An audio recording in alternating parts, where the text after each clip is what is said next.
తమ్ముడు ఏమైంది? ఏం లేదన్నా, కొత్తగా యూట్యూబ్ ఛానల్ స్టార్ట్ చేశాను. అందులో స్టోరీస్ ఎవరికి నచ్చడం లేదన్నా.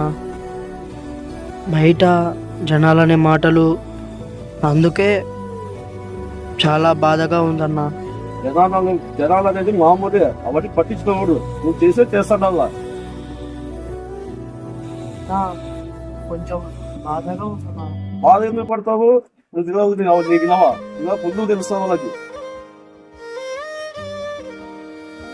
జనాలు అనేది మామూలే, అట్లా అవన్నీ పట్టించుకోకూడదు. నువ్వు చేస్తాడల్లా. వెళ్ళి వాడికి చెప్పు రాజు కొత్త స్టార్ట్ చేశాడని.